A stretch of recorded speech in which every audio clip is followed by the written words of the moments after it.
Nabi sebut ganjil ataupun sedikit. Golongan yang sedikit, golongan yang ganjil, Nabi sebut ghuraba, ghuraba. Fatuba lil ghuraba. Maka beruntunglah orang-orang yang ganjil. Beruntunglah orang-orang yang berasingan ataupun yang dilihat asing, yang dilihat pelik di akhir zaman. Sebab kita berkumpul pada pagi ini di rumah Allah, menjadi tetamu Allah, datang kerana Allah, dan demi membuktikan cinta kita kepada Rasulullah. Kerana Rasulullah sangat suka kita berhimpun seperti ini. Rasulullah sangat suka umatnya saling ingat, memperingati tentang akhirat. Rasulullah sangat suka umatnya meniti jalan-jalan ilmu. Subhanallah, tahniah kepada muslimat dan ibu-ibu semua. Berkorban dan berjihad dan istiqamah di jalan ilmu. Mengorbankan masa, tenaga, wang ringgit dan sebagainya. Semua pengorbanan yang ibu-ibu buat ni, muslimin, muslimat buat. Walaupun nampak kecil, nampak biasa, nampak ringan, tapi amat besar dan sangat disukai dan membahagiakan hati Nabi SAW. Amin ya Rabbal Alamin. A'udzubillahi minasyaitanirrajim. Bismillahirrahmanirrahim. Assalamualaikum warahmatullahi wabarakatuh. Apa khabar semua? Wahai para wanita salihah, perhiasan dunia terindah, bakal bidadari di jannah. Apa khabar semua? Alhamdulillah, Masya Allah. Terima kasih kepada pihak penganjur iaitu Masjid An-Nur USJ 4 Subang Jaya, Selangor. Terima kasih Puan MC. Sangat indah sekali susunan. Saya rasa Puan Hajah memang study, siap buat nota sendiri. Dan saya tengok bila Puan Hajah bercakap tadi, Puan Hajah Mazidah binti Abdul Rahim merupakan Ketua Muslimat, beliau cuba tak tengok nota, dan itu adalah satu usaha yang sangat baik. Bukan semua MC dia nak buat yang terbaik dengan tugasannya.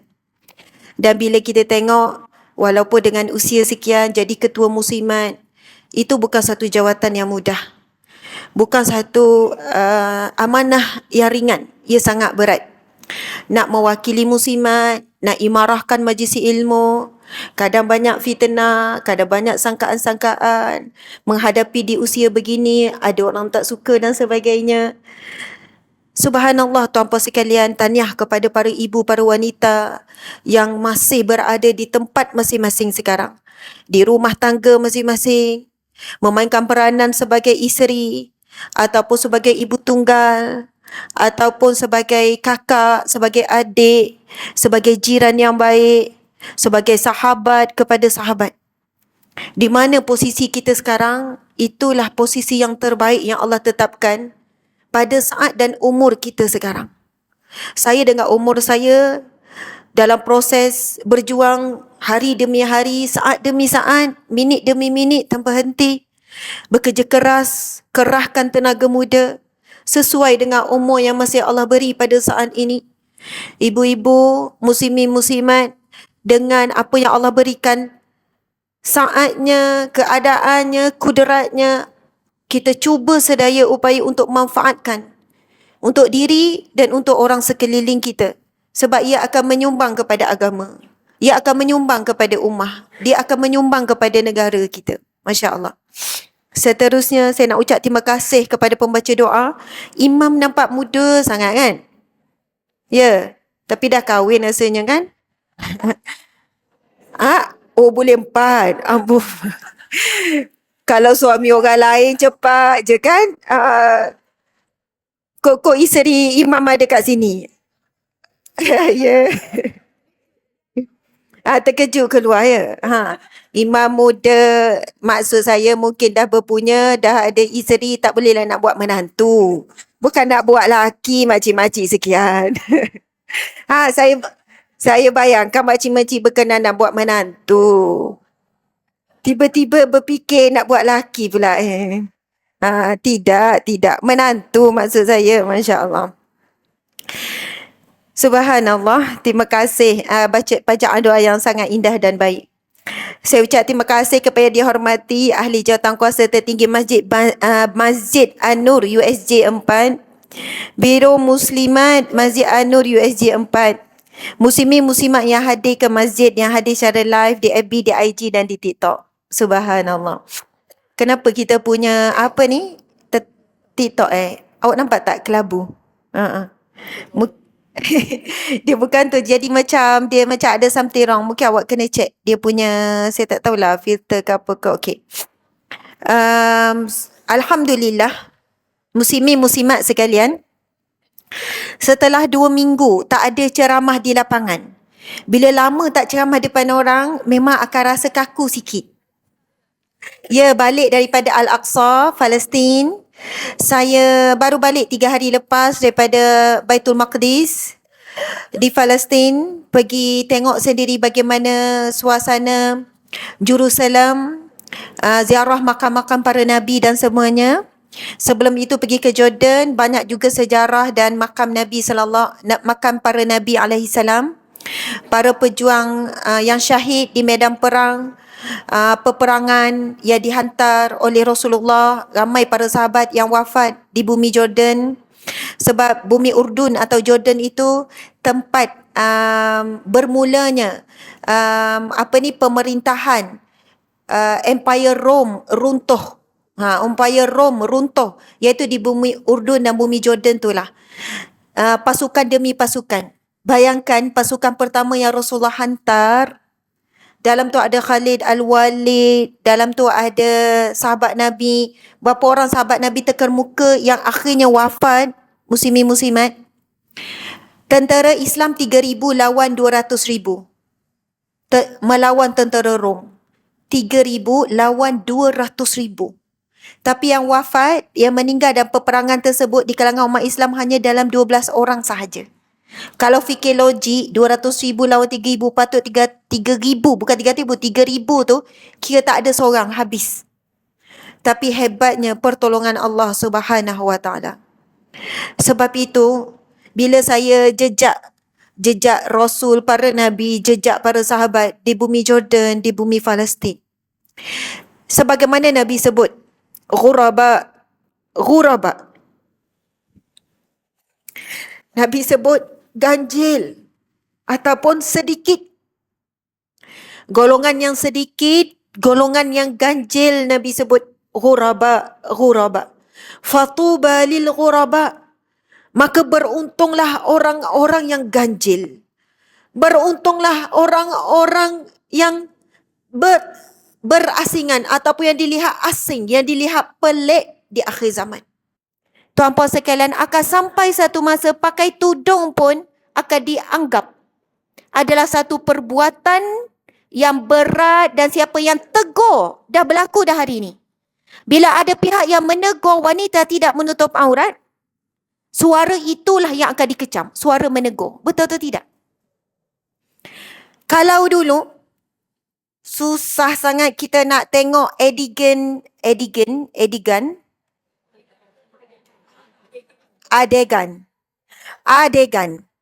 Okey, ataupun susah sangat nak tengok scene pun saya takut salah sebut. Tak apalah.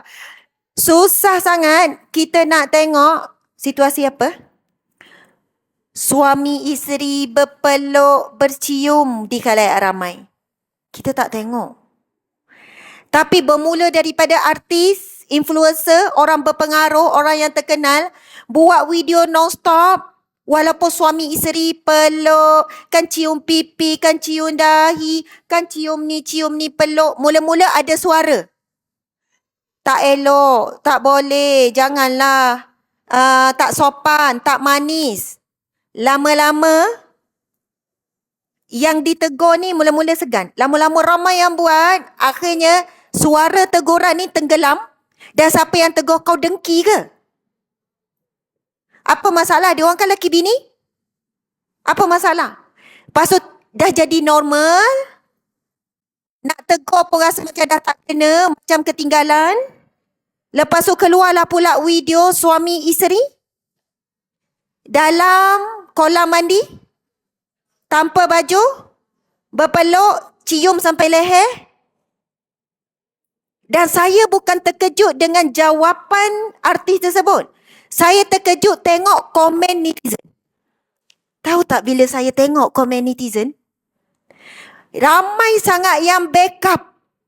Mereka suami isteri yang sah ke? Sah kan? Apa masalah? Korang ni dengkilah diorang tu mesra. Sekarang ditunjukkan di khalayak ramai. Hari ni orang berbunyi. Percayalah adegan seperti ini. Adegan seperti ini. Tak apalah ikut saya lah nak sebut macam mana kan. Asalkan faham kan. Dah orang kampung saya sebut adegan. Aduh lah. Okey, lepas ni buat macam biasa ya. Jangan macam pelik ya. Kalau saya tu salah sebut.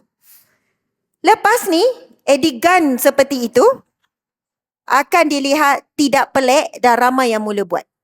Yang buat ini Muslim. Yang buat ini orang Melayu yang penuh dengan sifat malu. Bahkan artis bukan Islam ataupun Cina, India di Malaysia pun tak buat. Atas dasar cari rezeki, arahan produser, arahan penerbit dan sebagainya. Allahu Akbar. Bila pendakwah tegur, pendakwah tidak berhikmah. Pendakwah kenapa tak komen, tak PM direct? Saya bagi tahu, saya banyak PM artis. Saya banyak PM, bahkan artis non-Muslim saya PM. Saya buat personal message tegur. Tak dibaca. Dan tidak ada yang balas. Mereka buat secara terbuka. Meracuni. Itu merupakan apa, ibu-ibu?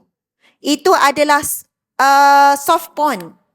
Kita panggil lucah yang ringan-ringan. Lucah yang berat tidak akan bermula, melainkan bermula dengan kelucahan yang ringan. Merosakkan mata, pemikiran. Ini yang tajuk kita pada hari ini. Tajuk kita apa? Mampukah kita hadapi saat kiamat tiba? Saat kiamat tiba, ibu-ibu, saya pasti ibu-ibu hadapi konflik bila nak menegur anak menantu. Betul atau tidak? Konflik nak menegur cucu. Kehidupan, pakaian, cara berhibur, cara bercakap, cara baring, cara duduk, cara berjalan. Kadang kita dianggap macam nenek yang tak sporting. Mak yang terlalu busybody. Mak yang tak habis-habis bising daripada kecil sampai tua. Bising tak habis-habis. Mak yang tak up to date. Allahu Akbar. Saya sampai hari ni, kalau pakaian saya warna cerah sikit, mak saya telefon. Kalau dia nampak saya ni pun, saya pakai ada garis-garis ni pun saya risau kok mak saya nampak saya pakai. Padahal tak ada masalah pun. Mak saya bukan ustazah. Mak saya guru sains, guru fizik, guru admat. Mak saya bukan orang dalam bidang agama. Ayah saya bukan ustaz. Ayah saya businessman. Tapi dalam bab pakaian anak bukan daripada kecil, tapi sampai sekarang dah ada suami. Ada dah berapa abaya saya orang bagi hadiah, saya tak boleh pakai dah. Sebab mak sebut sekali je. Hari tu ada nampak ada gambar pakai abaya, ada bunga-bunga tengah tu. Tak payah pakailah Asma. Okey mak. Walaupun rasa nak jawab macam-macam jawapan. Kan longgar, kan tak ada masalah, bukanlah ketara sangat. Macam-macam nak jawab. Tapi saya tahu, pengalaman saya hidup, kalau ada yang emak saya tak suka, saya terus buat, usaha saya tu tak boleh pergi jauh. Walaupun saya ada jawapan untuk apa yang mak saya tegur. Besar sangat pengaruh dan kesan redha, nasihat, teguran, pesanan seorang ibu. Walaupun kita rasa kadang-kadang nak cakap, Mak, Asmat dah dewasa. Anak dah 7. Asmat dah tua. Asmat dah ada suami kan? Suami cakap okey, okey lah. Tetapi kata-kata itu hanya bergema dalam hati. Kadang-kadang ada rasa. Tetapi kerana ibu Ibu ni sikapnya, sifatnya adalah dia ingin sentiasa memberi nasihat, memberi teguran apa yang dia rasa. Sekiranya seorang anak menghalang ibunya untuk memberi nasihat, maka putuslah rahmat dalam hidup dia. Apabila seorang ibu cakap, mak tak nak cakap apa dah. Apa nak jadi-jadilah. Kalau mak nasihat sepatah, kau jawab 10 patah. Kalau seorang ibu mula diam, mula tak bersuara, mula tidak mahu berkata apa-apa lagi untuk kehidupan anaknya, maka sebenarnya anak ini telah terputus laluan ataupun perantaraan rizki daripada Allah, rahmat daripada Allah, pertolongan daripada Allah. Memang siapa yang ada ibu, ada ayah yang tua, ujiannya berat. Dia kembali kadang tu pada umur tertentu, akalnya jadi separuh balik. Ada je benda tak kena, ada je benda yang salah, ada je benda yang nak ditegur, ada je. Bagaimana kita masa kecil dulu, ibu ayah sabar melayan kita. Ulang salah yang sama, walaupun dah ditegur setiap hari. Begitulah yang berlaku pada kita esok lepas tua. Bila tua, bukan lepas tua dah mati dah kita. Bila kita tua, sampai masa akal kita dah mula separuh. Sebab itu hari ini bekalan kita sabar dengan anak. Dan jangan pernah, walaupun kita diuji dengan anak, menantu, cucu, jangan pernah berhenti berdoa untuk mereka. Tugas ibu dan ayah sampai mati tidak akan pernah putus doa untuk anak-anak. Selama kita berdoa untuk anak, yakin dan percaya, Allah dalam hadis qudsi Allah sebut apa? Ana indi zanni abdi bi. Aku sebagaimana sangkaan hamba-hambaku. Berdoa dengan Allah dengan yakin bahawa kita semua akan berkumpul dengan anak-anak cucu kita, dengan pasangan, dengan adik-beradik. Walaupun saat kita nak hembuskan nafas terakhir dah, nak mati dah, kita belum melihat perubahan kepada anak, cucu ataupun ahli keluarga. Jangan ada sekelumit rasa perasaan pun bahawa soalannya tak ada harapan. Sebab Allah sudah berjanji, aku sebagaimana sangkaan hambaku, keyakinan hambaku. Sakit hati macam mana pada anak? Angkat tangan dengan Allah. Ya Allah, ampuni anakku, ya Allah. Ya Allah, maafkan anakku, ya Allah. Berikan jalan buat anakku, ya Allah. Sakit macam mana? Selagi mana kita berdoa, dan Nabi sebut doa mukhul ibadah. Doa adalah kepala kepada ibadah. Orang yang berhenti berdoa, dia hilang hala tuju ibadah. Itulah kekuatan yang tidak boleh ditandingi dengan apa pun. Kekuatan seorang ibu dan ayah yang tidak pernah berhenti. Tuan-puan sekalian, saya sekadar share. Bukan saya nak kata, saya, sebab kadang ada orang tegur saya, Ustazah janganlah share amalan macam riak, macam menunjuk. Saya share, saya nak bagi contoh ataupun saya nak bagi kaedah. Saya kan selalu tinggalkan anak-anak kan. Saya tinggal 10 hari, saya tinggal 5 hari, saya tinggal berbelas hari, saya tinggal 20 hari pergi luar negara. Buat misi ke ataupun urusan kerja, urusan dakwah. Anak saya kan 7 orang, 4 sekolah menengah, 3 sekolah menengah, 2 sekolah rendah dan 2 di tadika. Bukan orang tak cakap. Abaikan anak, tinggalkan anak, kesiannya jadi anak ustazah ni. Dan bukan orang tak cakap, saya bukan isteri yang baik, kesian suami dia, asyik kena ikut, kena follow. Dia pula yang bla bla bla. Bukan saya tak baca cemohan, kecaman dan sebagainya.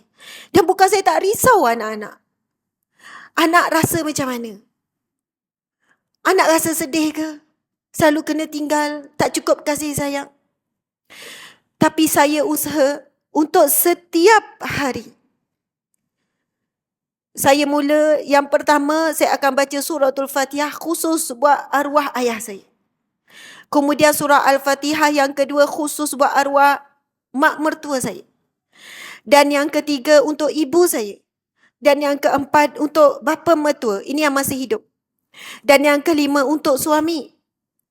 Lepas tu, yang keenam, anak pertama saya sebut Al-Fatihah ini, ya Allah, untuk anakku Atikah, ya Allah. Seterusnya Luqman, Maisara, Imran, Safwan, Rayhana, Fatimah. Muslimat, bila baca setiap ayat dalam surah Al-Fatihah itu, sebab Nabi sebut apa? Al-Fatihah itu syifa, penyembuh.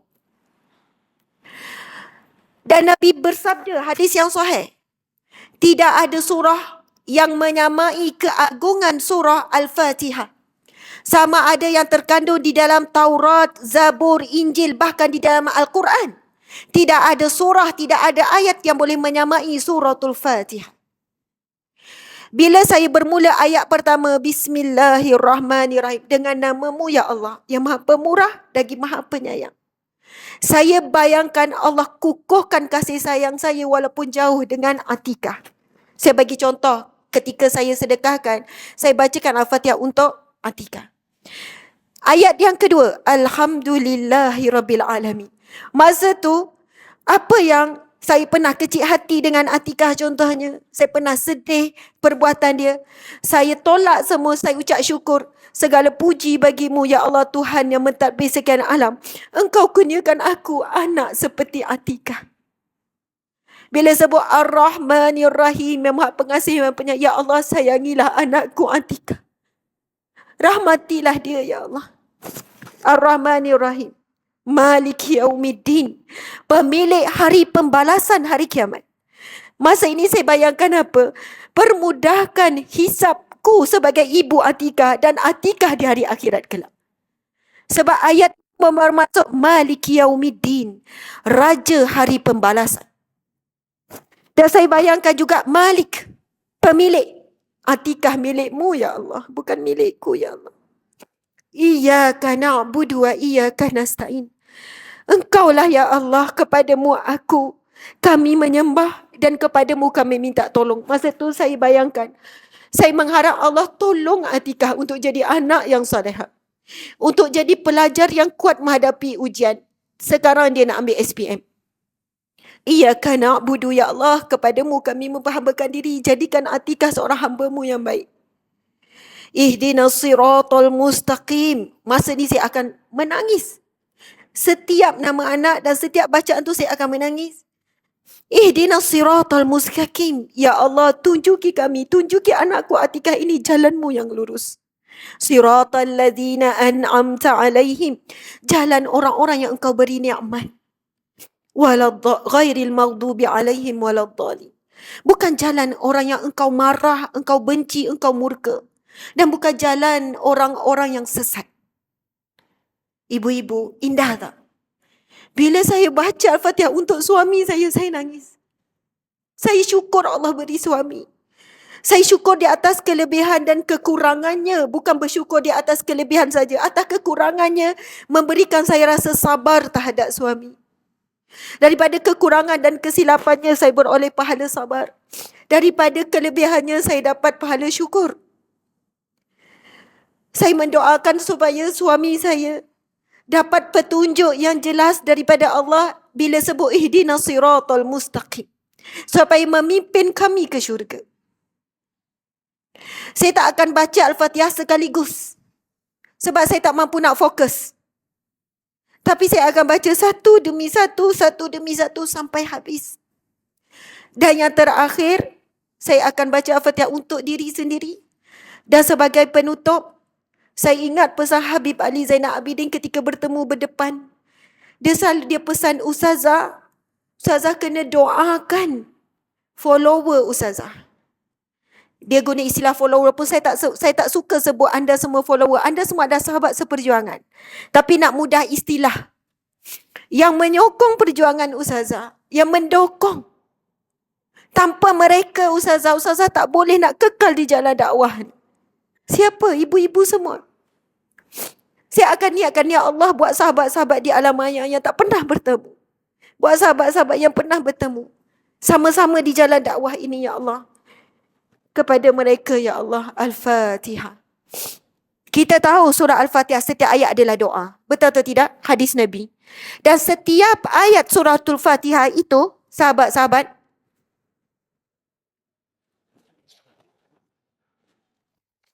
ada masalah ke? Tak dengar daripada tadi. Sebab sekarang, sorry lah, memang akan terganggu bila teknikal. FB duk cakap tak dengar, akhirnya mereka left. Daripada tinggi tadi, dah kurang dekat 2,000. Allahu Akbar. Sahabat-sahabat semua, kalau kita dapat beramal dengan amalan tersebut, ataupun amalan yang ibu-ibu sedang buat sekarang, yang paling penting, apa pun amalan, khusyuk daripada hati. Faham apa yang disebut, apa yang dibaca, apa yang didoakan. Mohon. Sebab itu, kalau saya buat bacaan-bacaan ni, saya memang kena ambil masa dan saya akan pejamkan mata. Memang air mata akan mengalir. Sebab ketika bacaan tu, saya akan bayang wajah anak yang saya sebut nama.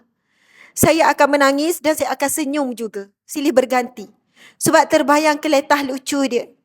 Terbayang dia membahagiakan kita. Samalah bila bayangkan wajah ayah dan baca suratul Fatihah. Rasa rindu dengan arwah. Samalah dengan suami dan sebagainya.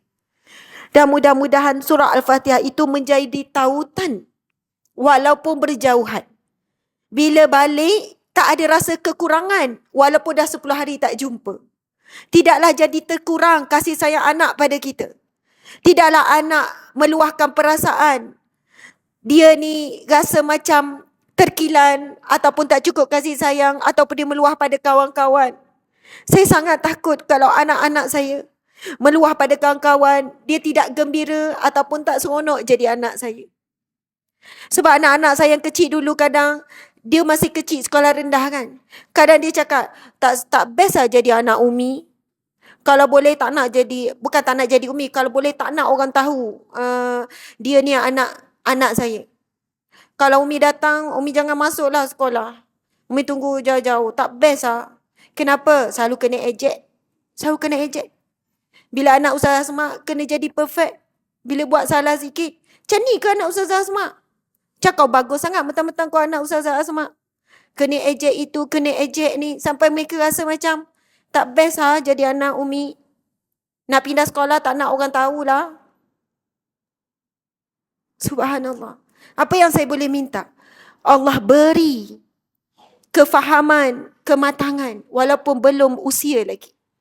Suratul Fatihah sangat hebat. Kalau nak baca dalil-dalil kehebatan surah Fatihah, sebab itu surah yang paling aula, surah yang paling utama, yang paling tinggi, yang paling banyak fadilat adalah suratul Fatihah. Berubat dengan surah Al-Fatihah. Sakit zahir ke, sakit batin ke, sakit yang boleh dilihat tak boleh dilihat ke, berubat dengan suratul Fatihah. Ambil air baca suratul Fatihah dengan khusyuk, dengan yakin. Allahu Akbar. Muslimin muslimat dimati Allah sekalian. Baik, saya tahu masa ni sampai pukul berapa Hajar? 11.30.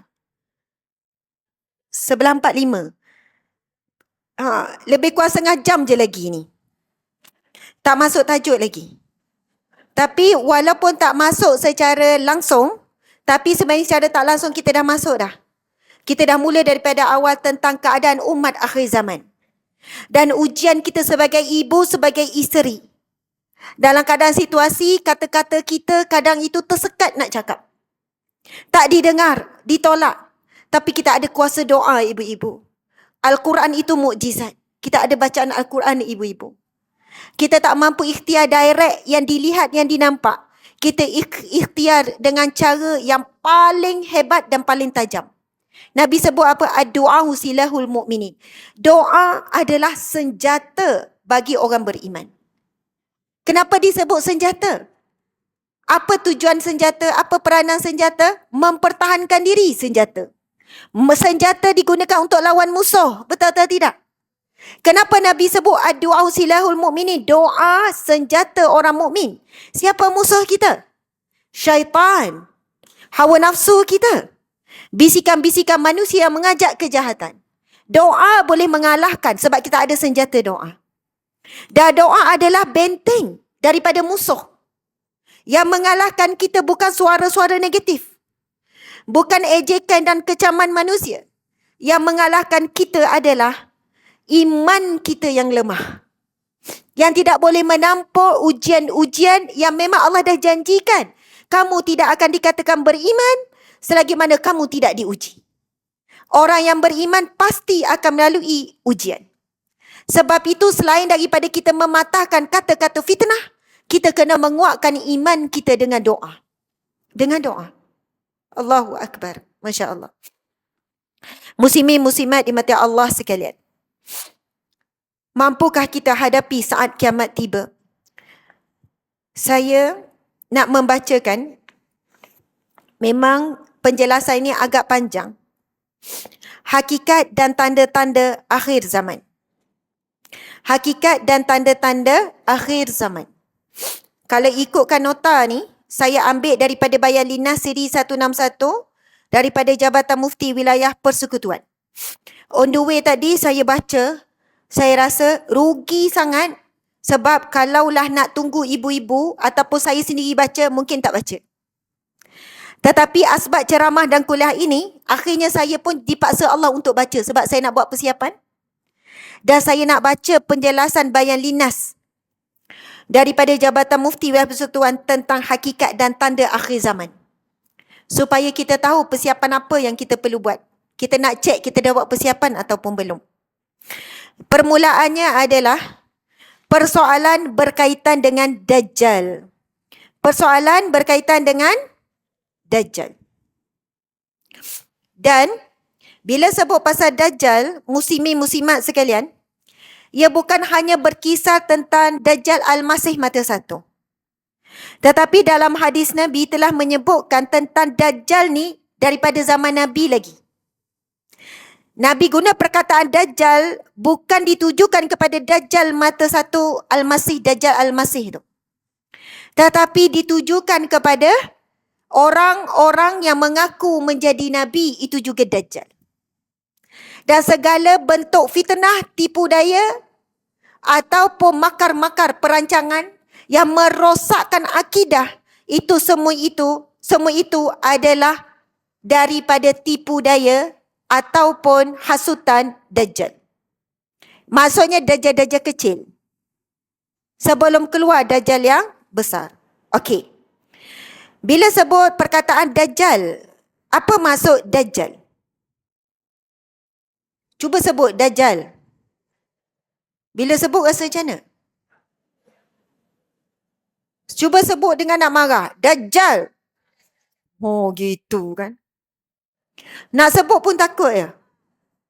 Dan rasa tak nak sebut pun Dajjal. Kan ada istilah pedajjal orang. Masuk pedajjal orang? Khianat pada orang. Maksudnya Dajjal ni satu perkataan yang kita tak sebutlah hari-hari, yang kita tak nak sebut. Dan itu di antara hikmah kenapa di dalam Al-Quran tak ada satu pun perkataan Dajjal. Itu kan yang jadi pertikaian. Al-Quran tak ada sebut pun perkataan Dajjal. Dajjal disebut dalam hadis-hadis Nabi. Tapi dalam Al-Quranul Karim, nama Dajjal tak ada. Tetapi ayat Al-Quran tentang Dajjal ada. Apabila keluarlah sekian-sekian, tetapi yang dimaksudkan itu Dajjal. Para ulama kata, tidak disebutkan Dajjal kerana Allah menghina dan nak meremehkan. Tak nak dilihat Dajjal itu penting sampai diberi perhatian. Itu di antara hikmahnya. Masya Allah. Okey, masuk perkataan Dajjal itu, asal perkataan daripada Dajjala, membawa maksud menutupi sesuatu. Apa beza Dajjal Al-Masih dengan Isa Al-Masih? Pernah tak kita tanya-tanya? Dajjal Al-Masih dengan Isa Al-Masih. Apa beza ni? Kenapa Dajjal pun diberi gelaran Al-Masih? Bila keluar Dajjal Al-Masih, yang membawa maksud dia menutupi kebenaran. Dia menutupi petunjuk. Dia menutupi cahaya. Dan Isa Al-Masih, dia menutupi kebatilan. menutupi kejahilan, menutupi kezaliman, menutupi kegelapan dan memberi cahaya. Tetapi manusia akhir zaman akan keliru di antara siapakah yang menutupi.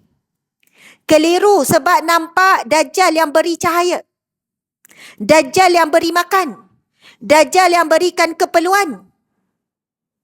Tuan-puan, muslimin muslimat, kalau saya buat pengumuman, saya ada 100 kilo jongkong emas dan setiap 1 kilo saya nak bagi hadiah. Siapa yang nak boleh datang ke galeri Ustazah Asma Seremban. 1 kilo emas berapa harga? Biasa tak beli sekilo? Ha? Ikan sekilo, ayam sekilo, emas sekilo. Tak biasa beli. Berapa? Kalau sekilo emas berapa? 300,000. Ha? 300,000. Kalau orang kaya kan, pergi kedai mana nak sekilo, macam tu kan. Okey. Saya kata nak cari satu orang nak bagi hadiah.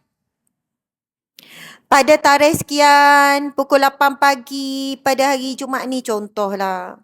Saya pun buatlah iklan di Facebook. Agak-agak apa yang berlaku? Satu Malaysia datang kot. Bukan satu Malaysia lah. Indonesia pun datang, orang Brunei pun datang. Sekilo kot. Bukan dia je pergi, satu keluarga. Kalau 7 orang dapat 7 kilo. Contoh saja ni. Boleh jadi pukul 8 pagi, 2 hari sebelum orang dah beratur dah. Berkhemah apa semua, betul tak ni? Boleh jadi, boleh orang saling membunuh tak?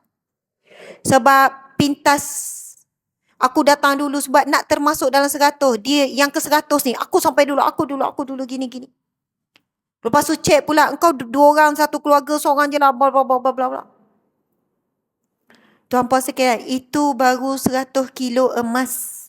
Dalam keadaan kenyang, bukan tak ada rumah, bukan tak ada kereta, bukan tak ada baju, bukan tak ada laki, bukan tak ada anak. Kalau dibuat sungguh, tak payah 100 kilo emas lah. 1 kilo pun jadi huru hara.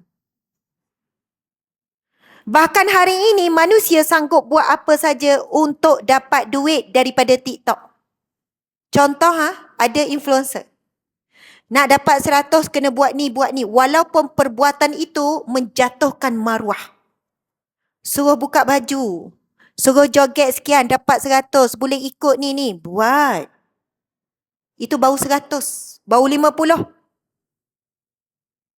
Bila Dajjal datang dalam keadaan kemarau, yang mana Allah perintahkan, kita sebut pasal kemarau ni.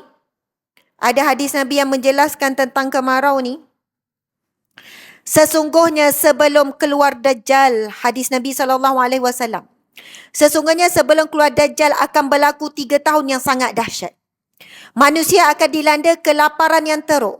Allah akan memerintahkan langit menghentikan 1/3 hujan. Dan memerintahkan bumi menahan 1/3 tumbuhan. Dan memerintahkan bumi menahan 1/3 tumbuhan. Pada tahun kedua, Allah akan memerintahkan langit menghentikan 2/3 hujan. Dan memerintahkan bumi menahan 2/3 tumbuhan. Pada tahun ketiga, Tuhan akan memerintahkan langit menghentikan keseluruhan hujan. Dan bumi menahan keseluruhan tumbuhan. Kesemua tanah akan kering kontan dan tandus. Lalu sahabat Nabi bertanya kepada Rasulullah, apakah makanan manusia pada waktu tersebut? Baginda menjawab, tahlil, takbir dan tahmid. Subhanallah, alhamdulillah, Allahu Akbar. Itulah makanan. Dan percayalah zikir ini hanya orang beriman saja yang mampu menuturkan, dan Allah beri rasa kenyang, Allah hilangkan dahaga dengan zikir tersebut. Cubalah test hari ni, jangan makan apa-apa, zikir ni je. Sampai malam, tambah esok sehari lagi. Apa akan jadi? Migraine, suami salah cakap je, bang saya tengah zikir ni. Saya tengah test ni, iman ni, nak bersedia hadapi Dajjal ni. Awak jangan nak pedajjal saya pula. Oh, suami tiba-tiba jadi Dajjal. Awak jangan cacat, saya nak jimatkan tenaga ni. Awak nak makan, awak masak sendiri. Saya kena kekal duduk je. Kalau tak guna tenaga saya dah bertahan. Saya nak cuba 2 hari dengan subhanallah, alhamdulillah, Allahu Akbar. Anak pun buat perangai. Allahu Akbar. Allahu Akbar. Oh, jantung lah guna zikir. Boleh jadilah. Nak cakapnya hari ini, kalau dengan zikir ini, mustahil kita boleh kenyang. Tapi saat ini akan tiba yang mana benar-benar orang beriman akan teruji. Manusia ketika ini saling membunuh, makan adik-beradik, makan kawan, makan jiran sebab kelaparan. Semua daun-daun hijau semua dah habis sampai daun-daun kering. Ini zaman yang sangat dahsyat. Dan selepas itu Dajjal keluar dengan hujan, dengan air sungai, dengan makanan, dengan perlindungan, dengan segala-galanya. Hari ini kalau datang ujian tarikan dunia dalam keadaan dunia ada di tangan kita, ada di rumah kita, pun kita tak mampu nak hadapi. Sebab itulah Nabi bekalkan kita amalan 10 ayat terawal dan 10 ayat terakhir suratul Kahfi. Yang mana janji Nabi, janji yang benar. Nabi kata barang siapa yang membaca, menghafal, beramal dengan 10 terawal suratul Kahfi, maka Allah akan lindungi dia daripada Dajjal. Dajjal tak boleh apa-apakan dia. Dajjal tak boleh nak dekat dengan dia. Dajjal tak boleh nak sentuh dia. Dia di kalangan yang terjaga. Kita tahu Dajjal tak boleh masuk ke kota Madinah, kota Makkah, sebagian mengatakan Masjidil Aqsa juga Dajjal tak boleh nak masuk. Tetapi kalaupun kita tidak berada di kota-kota suci yang dijaga oleh para malaikat ini, ketika Dajjal keluar 40 hari, yang mana satu hari ibarat 1 tahun. Bunyi 40 hari macam sekejap. Sekejap 40 hari nahanlah dengan Dajjal tu ha. Tapi 1 hari itu ibarat setahun. Mula-mula 1 hari ibarat sebulan, lagi lama, lagi nak penghujung 1 hari ibarat 1 tahun. Boleh jadi 40 hari ibarat 40 tahun. Sekejap ke lama? Lama. Tapi ada golongan yang Dajjal tak boleh sampai. Bukan hanya tempat yang Dajjal tak boleh sampai, tapi ada golongan Dajjal tak boleh nak apa-apakan. Mereka yang beramal dengan 10 ayat yang terakhir dan terawal suratul Kahfi. Kita tak akan nampak bagaimana surah itu akan melindungi kita. Hari ini nenek-nenek bersungguhlah suruh cucu hafal 10 ayat terawal surah Al-Kahfi. Cu hafal lah sebab nampak gaya nenek tak sempat Dajjal. Cucu confirm sempat. Boleh jadi cucu Wan ni jumpa Dajjal ni ha. Jadi cucu kena hafal. Nenek dah tua ni, nampak tanda-tanda besar tak keluar lagi. Nenek tak sempat dah ni, nenek mati dulu. Cucu ni kena risau. Kita pun risau juga anak kita, suruhlah anak kita hafal. Tak hafal-hafal juga. Mereka anggap remeh, mereka anggap mudah. Sebab mereka tak sampai umur macam kita. Yang hujung-hujung waktu asyik dengar ceramah, asyik dengar kuliah. Masa kita muda dulu pun, kita fikir ke pasal Dajjal. Tak ada, sibuk besarkan anak. Sibuk cari rezeki. Mereka akan mula rasa apa yang kita rasa sekarang bila sampai umur macam kita. Tetapi saya selalu sebut kepada ibu-ibu, nenek-nenek, atuk-atuk, ayah-ayah. Mana-mana ibu, ayah, atuk, nenek yang istiqamah dengan satu amalan, amalan itu kebaikannya bukan untuk dirinya sahaja. Sebab Allah berfirman di dalam Al-Quran. Allah akan kumpulkan zuriat keturunan orang-orang yang soleh. Boleh jadi anak cucu itu Allah pelihara daripada Dajjal asbab istiqamahnya nenek ni beramal dengan 10 ayat awal dan akhir surah Al-Kahfi. Dalam kita beri nasihat dan kita suruh anak cucu kita beramal, tapi mereka masih lagi baca tak baca, hafal tak hafal, ayat pertama pun tak hafal. Kitalah terus istiqamah dengan bersangka baik, ya Allah, moga amalanku ini bukan untuk diriku saja tapi untuk seluruh ahli keluargaku. Dan insya-Allah asbab kita istiqamah, Allah tengok kita yang tua ni istiqamah baca ni. Dah tua-tua cuba hafal juga ni. Akhirnya Allah berikan hidayah dan petunjuk anak cucu kita juga mula beramal dengan pesan Nabi. Masya Allah, Allahu Akbar. Okey, muslimin muslimat di mata Allah sekian. 10 minit lagi masa kita ni. Dajjal dari sudut bahasa bermaksud menutup akan sesuatu. Ini kerana Dajjal antara sifatnya adalah al-kazib, pendusta. Dan pendustaan adalah menyembunyikan ataupun menutup akan sesuatu. Selain itu, Dajjal juga membawa maksud menyembunyikan kebenaran dan membuat tipu daya terhadap manusia, serta menampakkan kecantikan pada perkara yang batil. Manakala dari sudut istilah pula, Dajjal boleh dikenali dengan beberapa sifat yang dikhabarkan oleh baginda melalui hadis-hadisnya. Dajjal manusia ke makhluk selain pada manusia? Dajjal daripada hadis Nabi, ini daripada Jabatan Mufti ni, kesimpulan daripada hadis-hadis Nabi, yang paling masyhur dan yang paling sahih, Dajjal adalah seorang manusia. Rambutnya kerinting dan kusut masai. Sebelah matanya buta. Tertulis pada dahinya kufur. Kafara, kufur. Kalau kita fikir logik, takkanlah manusia terpedaya. Semua manusia dah tahu Dajjal mata satu, pada dahinya ditulis kafara. Takkan nak percaya pada Dajjal lagi? Tuan-puan sekalian, hari ni ramai orang jumpa bomoh yang terangan sesat. Itu bukan Dajjal lagi. Dajjal ni depan mata. Depan mata, dia tunjuk jelas depan mata. Daripada kering, daripada kontang, turunnya air sekian-sekian. Dan sebahagian para saintis ataupun kajian-kajian ilmuwan, ketika Dajjal keluar, teknologi berada di tahap paling canggih.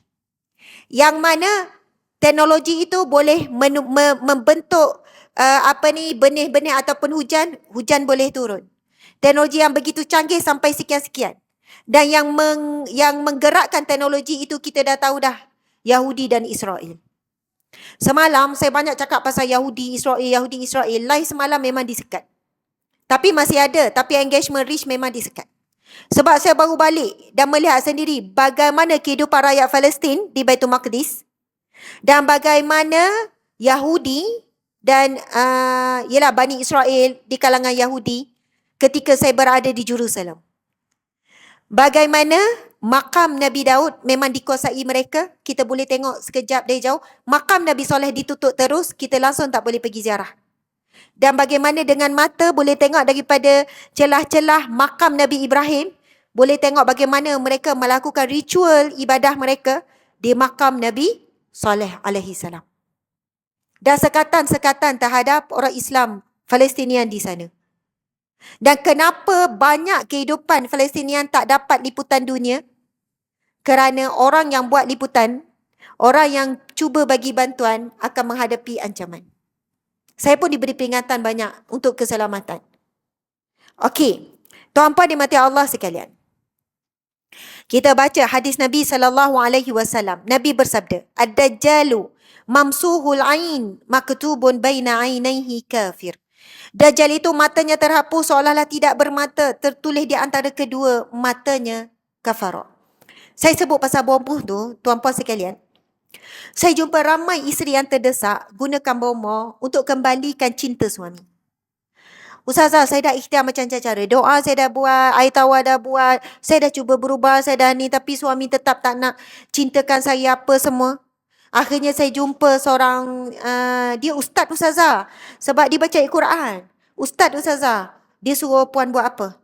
Dia suruh buat, dia pun sebutlah, perbuatan khurafat lah. Sampai menggunakan air kaki dia. Sampai menggunakan air basuhan sekian-sekian. Campurkan itu, campurkan ini. Dan bila saya buat ustazah, Alhamdulillah. Sebut Alhamdulillah tu.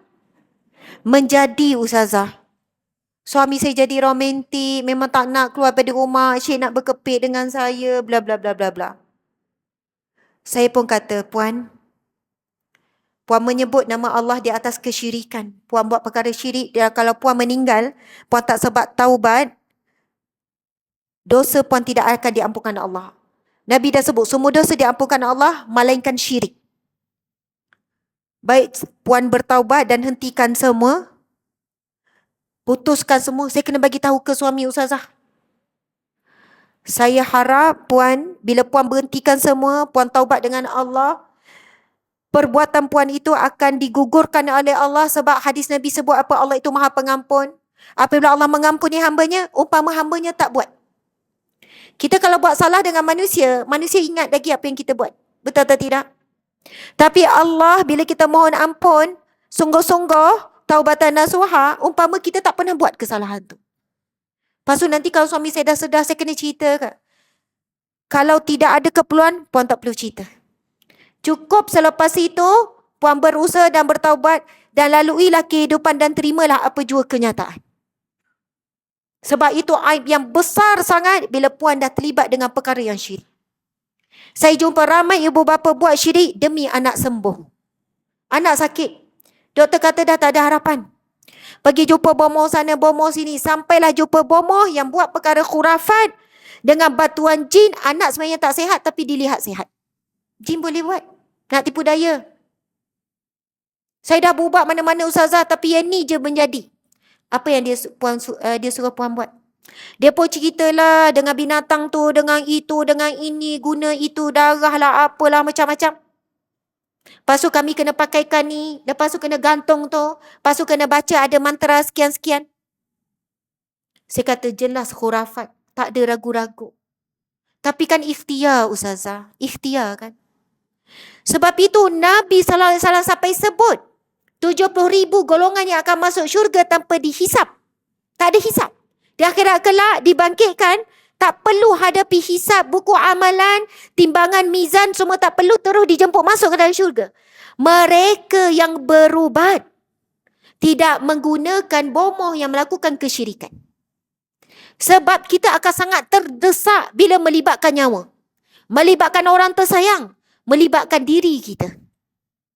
Kalau doktor cakap, makcik kena potong dah kaki ni, tak boleh nak buat apa dah, potong je jalan dia. Doktor, takkan tak ada cara lain, makcik nak pergi masjid, barulah sebut kan. Makcik nak pergi kuliah, makcik nak pergi ni, kaki ni lah buat ibadah, makcik tak boleh kalau potong. Sebelah ke doktor, tak, dua-dua makcik, kena potong dua-dua. Tak ada ke cara lain? Sebenarnya ada makcik. Ada ubat ni, makcik makan 3 biji 3 kali sehari, selama 3 hari je. Tapi 1 biji harga dia 10,000 makcik. Saya tanya ni, saya nak tanya. Agak-agak usaha tak cari duit? 10 kali 3 jadi berapa? Dalam 100,000 lah. Usaha tak cari? Usaha. Kalau ada tanah, jual tak? Jual. Ada emas, gadai tak? Gadai. Ada kawan-kawan minjam tak? Minjam. Masa tu baru kita sedar betapa mahalnya nilai kaki yang Allah beri kita percuma. Dah 70 tahun, dah 60 tahun. Manusia akan sanggup buat apa saja. Kalau doktor tu pula cakap, pergi jumpa, saya tahu ada satu bomoh ni, tapi dia pelik sikit lah. Tapi ramai dah sembuh, tak jadi potong. Akan sanggup pergi. Walaupun was-was, ragu-ragu, jelas syirik, manusia bila berhadapan dengan terdesak, melibatkan nyawa, melibatkan anggota badan. Bila kita terdesak macam mana pun, tapi pertahankan juga, takkan berubat dengan cara syirik. Tak akan ikhtiar dengan cara syirik. Nabi kata ini antara golongan yang masuk syurga tanpa dihisap. Allahu Akbar. Masya Allah. Okey, masa dah habis. 5 minit lagi ya. Boleh 5 minit? Sebab saya nampak macam AJK dah berdiri dah kat belakang tu. Mungkin kalau saya tak berhenti, dia orang datang, lepas tu heret saya keluar. Tak adalah, dia nak iring, bukan dia heret. Tapi dia bagi signal lah kan. Tapi ibu-ibu semua dah masak kan? Ke kira hari ni beli je lah kan, bantu peniaga. Ya kan, order food panda, siang peniaga sekarang, ramai yang struggle kan. Jadi hari-hari bantu peniaga, betul? Sekarang kita pergi kepada kesimpulan, apakah amalan kita muslimin-muslimat. Petunjuk Nabi SAW dalam menghadapi fitnah Dajjal. Dan bila sebut fitnah Dajjal, jangan bayangkan Dajjal mata satu. Segala tipu daya, fitnah akhir zaman, kacau bila akhir zaman, termasuk dalam makar ataupun perbuatan jahat Dajjal. Dajjal kecil sebelum keluar Dajjal besar. Yang pertama, kita baca sama-sama hadis ini, hadis sahih riwayat Muslim. Saya baca, muslimat ikut. Bismillahirrahmanirrahim.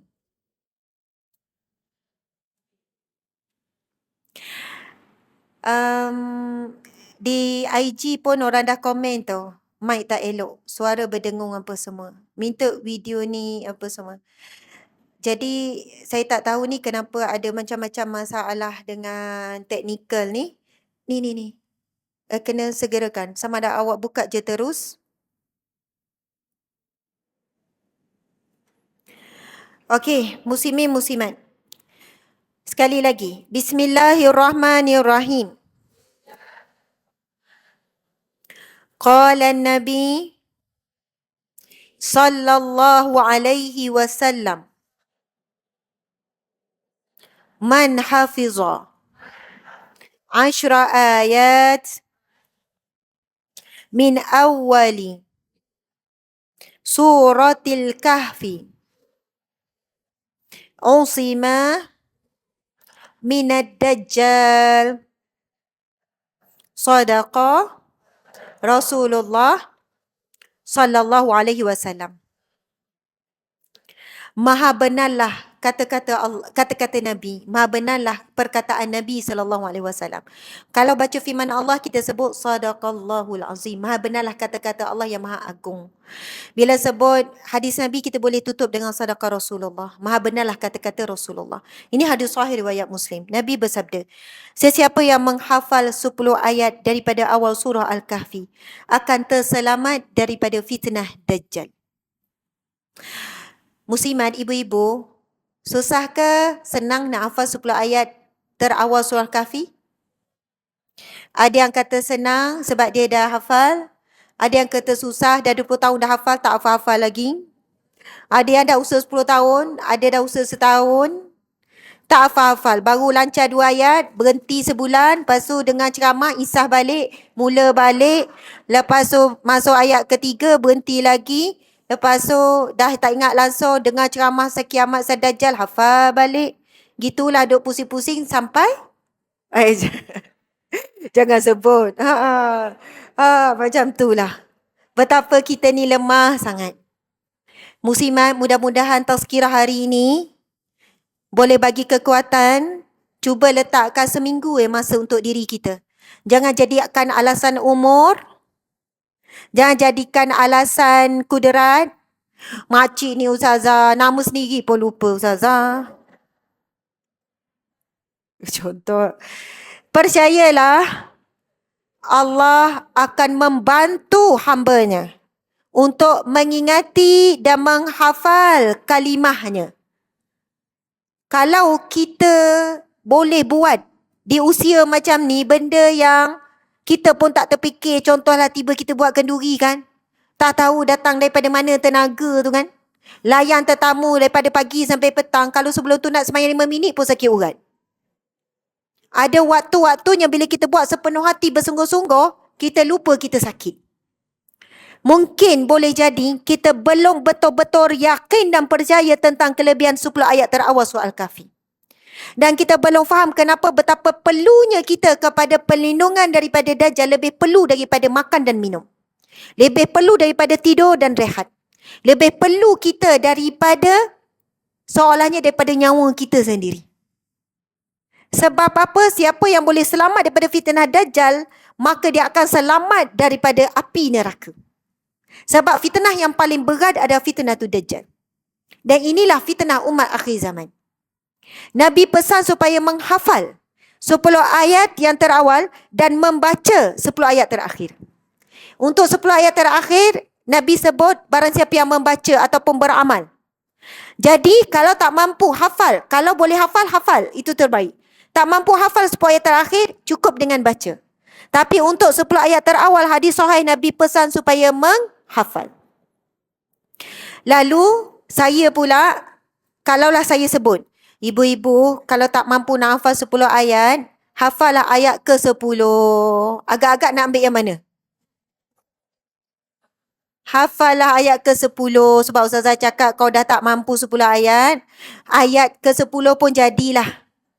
Itu yang hafal ayat ke-10 saja sampai lepas 5 tahun, 10 tahun. Tak naik-naik upgrade. Sebab hawa nafsu dan diri kita lebih cenderung mengambil yang ringan, mudah-mudah untuk perihal akhirat. Tapi untuk perihal dunia, kita akan ambil yang sehabis baik. Beli baju sehabis baik. Tak membazir, lagi pun nak bertahan. Kalau baju yang mahal ni boleh tahan 2 tahun, elok lagi. Beli handbag pun sama, beli kasut pun sama. Bercuti, ala-ala bercuti betul-betul. Terus pergi je lah sekian-sekian. Duit cukup-cukup. Tak apa, rezeki boleh dicari. Bila perihal dunia, kita cuba ambil yang sehabis baik, maksimum. Bila perihal akhirat, kita biasa ambil yang paling ringan. Kenapa saya sebut kalau tak mampu juga betul-betul tak mampu hafal 10 ayat terawal, maka hafallah ayat yang ke-10 kerana itu ada doa Ashabul Kahfi. Apa doa dia? Bismillahirrahmanirrahim. Rabbana atina min ladunka rahmah wa hayyi lana min amrina rasyada. Wahai Tuhan kami, kurniakanlah min ladunka daripada sisimu rahmatmu. Wahai lana, sempurnakanlah bagi kami min amrina dalam semua urusan kami. Rasyada, petunjukmu yang jelas. Urusan apa ibu-ibu? Nak buat keputusan, nak buat pilihan, nak buat tindakan, nak buat keputusan dah sebut. Nak buat keputusan makan kedai mana? Nak buat keputusan anak sekolah mana? Nak buat keputusan baju yang mana? Nak keputusan nak beli ke tak? Nak beli ke tak? Cubalah doa. Rabbana atina min ladunka rahmah wa hayyi lana min amrina rasyada. Sebab siapa dalam keputusannya dia minta petunjuk Allah. Dalam pilihannya dia minta dulu petunjuk Allah. Dalam tindakan dia minta dulu petunjuk Allah. Pasti tindakan, pilihan dan keputusannya itu dalam pertolongan dan pemeliharaan Allah. Walaupun mungkin keputusan yang dibuat dilihat buruk dulu. Dilihat negatif dulu. Hasilnya tak sebagaimana yang dia jangkakan. Tetapi bila dia dah memulakan sesuatu pilihan, tindakan, keputusan itu dengan mohon petunjuk daripada Allah. Ketika Ashabul Kahfi menyelamatkan diri daripada Raja Dicyanus yang memerintahkan rakyat supaya menyembah dia dan membunuh siapa yang memuji Allah, mereka membaca doa ini mohon petunjuk daripada Allah. Kalau fikir nak berlindung dalam gua belum tentu selamat. Tetapi bagaimana Allah pelihara sampai 309 tahun. Allah tidurkan tanpa makan, tanpa minum, tapi Allah bolak-balikkan tubuh badan mereka supaya tak jadi bedridden, supaya tak luka, kulit tidak menggelupas dan sebagainya. Begitu cara Allah membuktikan siapa yang berdoa meminta dengan doa ini, Allah akan berikan pertolongan daripada jalan yang tak disangka di luar kemampuan kita berfikir. Masya Allah. Allahu Akbar. Dan yang terakhir betul-betul satu doa. Sebab tadi sebut terakhir dah kan. Biasalah itu ayat penguat semangat supaya mata segar. Dah habis dah. Macam tu kan. Jadi muslimin muslimat, Nabi SAW bersabda satu doa. Masya Allah, kalau kita tak hafal dan tak beramal doa ni. Doa ni kan tuan-puan sekalian, dia macam ni tau. Kita kan banyak dosa. Saya cakap saya lah, saya tahu saya banyak buat dosa. Banyak buat salah. Selalu berdosa dengan suami, berdosa dengan anak, belum cerita dosa dengan Allah. Dosa dengan staff. Kadang push-push staff sampai staff stres, marah-marah staff. Kan, nak kejar target. Lepas tu bila kesalahan diulang, kita pun hilang sabar. Saya tahu saya ada banyak dosa dengan orang keliling. Lepas kita dah rasa banyak berdosa, dosa dengan Allah, lalai, sekian-sekian.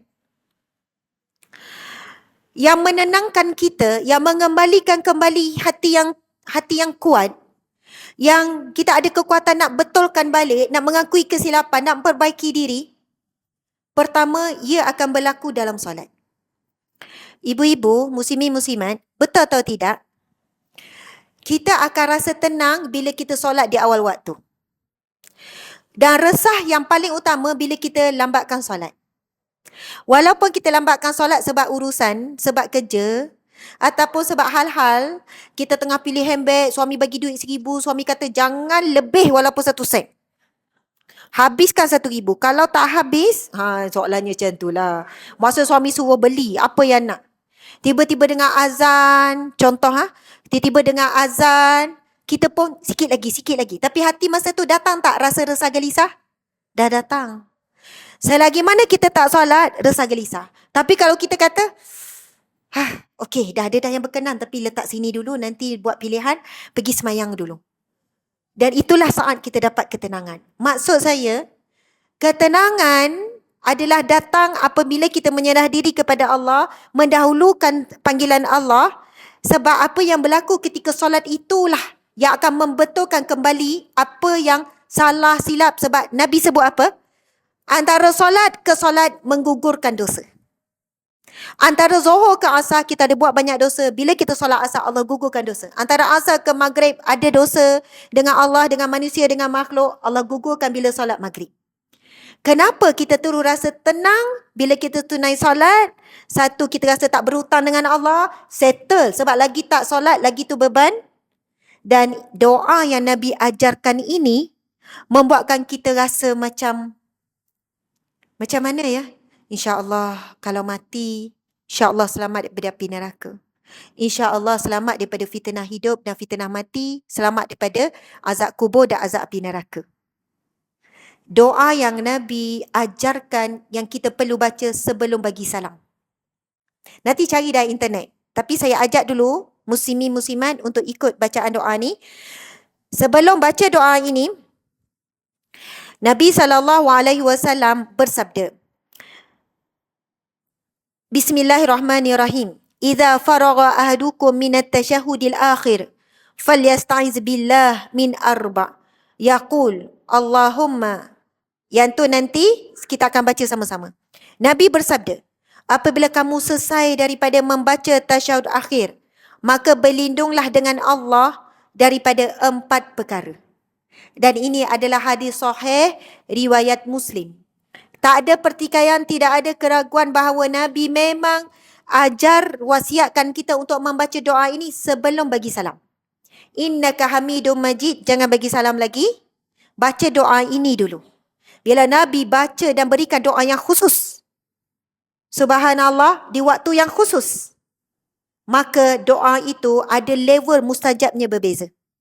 Doa Nabi ajarkan banyak, tapi banyak juga Nabi tak sebut waktu yang khusus. Tapi bila Nabi sebut waktunya adalah selesai baca tasyahud akhir sebelum bagi salam, mohonlah perlindungan daripada 4 perkara. Okey, sama-sama ikut ya. Bismillahirrahmanirrahim. Allahumma inni a'udzu bika min azabi jahannam wa min azabil qabri wa min fitnatil mahya wal mamat wa min syarri fitnatil masihid dajjal. Amin ya rabbal alamin. Muslimat, itulah 4 yang Nabi pesan supaya kita mohon perlindungan. Maksudnya apa? Allahumma inni, ya Allah sesungguhnya aku, a'udzu bika, mohon perlindungan daripadamu, min azabi jahannam, daripada azab api neraka jahannam, wa min azabil qabri, daripada azab kubur, wa min fitnatil mahya wal mamat, daripada fitnah kehidupan, fitnah hidup, dan fitnah kematian. Apa fitnah mati? Fitnah su'ul khatimah. Wa min syarri fitnatil masihid dajjal, dan daripada kejahatan fitnah Dajjal al-Masih. Okey. Siapa yang mampu hafal dalam lafaz Nabi dalam bahasa Arab, itu afdal, paling utama. Tapi sementara kita belum hafal, jangan tangguh. Lepas ni mungkin solat duha ataupun solat zuhur, bila nak beri salam, sebelum beri salam, baca doa tersebut di dalam bahasa Melayu tetapi dalam hati. Bila tahiyat, innaka hamidum majid, lintaskan dalam hati, mohon perlindungan daripada azab api neraka, azab kubur, fitnah hidup dan fitnah mati, dan fitnah Masih Dajjal, fitnah Dajjal. Jangan tunggu dah hafal baru nak beramal. Sebab tak tahu, kod mati malam ni, kod mati besok. Dan bila berdoa, jangan ada keraguan. Itu syarat berdoa dengan Allah. Allah tahu siapa yang ragu ketika meminta dengan Allah. Allah tahu siapa yang ketika meminta dengan Allah, dia tidak fokus dan dia tak faham apa yang dia minta dengan Allah. Bila kita minta dengan Allah tanpa ragu, Allah sebut apa di dalam Al-Quran? Wa idza sa'alaka ibadi anni fa inni qarib ujibu da'wata da'i idza da'an. Wahai Muhammad, katakanlah kepada umatmu yang bertanya, di manakah aku? Katakanlah, sesungguhnya aku sangat dekat. Aku pasti memakbulkan permintaan hamba-Ku apabila dia meminta.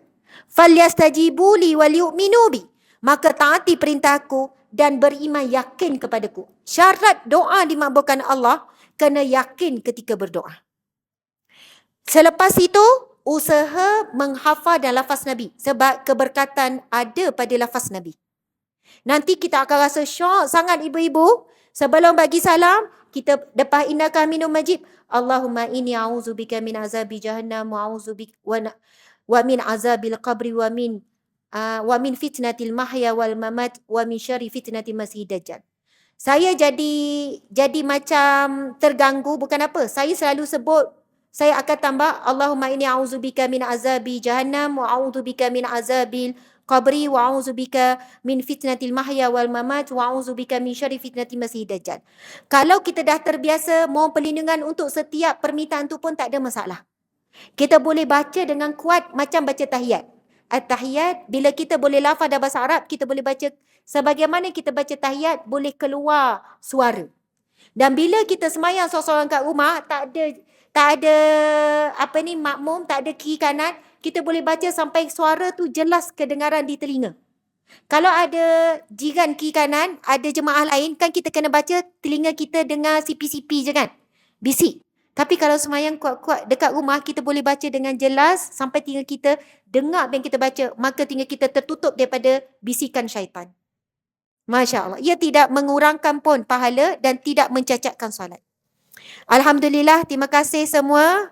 Mohon maaf salah dan silap kekurangan. Mudah-mudahan mendapat manfaat perkongsian pada hari ini. Paling utama adalah tindakan perubahan hijrah amalan. Benda yang samalah tu. Kesedaran tak cukup, keinsafan tak cukup. Melainkan perlu ditutup dengan tindakan. Pilihlah mana-mana bahagian yang bila balik boleh beramal. Kita kongsikan banyak, dapat satu lalu beramal, itu sudah cukup baik. Alhamdulillah. Saya sayang muslimat semua, sayang kerana Allah, kerana Rasulullah. Di sini kita bertemu, mudah-mudahan di syurga Allah kita bersatu. Mudah-mudahan kita semua akan saling tarik-menarik, saling bantu-membantu, mempertahankan setiap orang di kalangan kita sampai semuanya akan masuk ke syurga Allah. Amin ya rabbal alamin.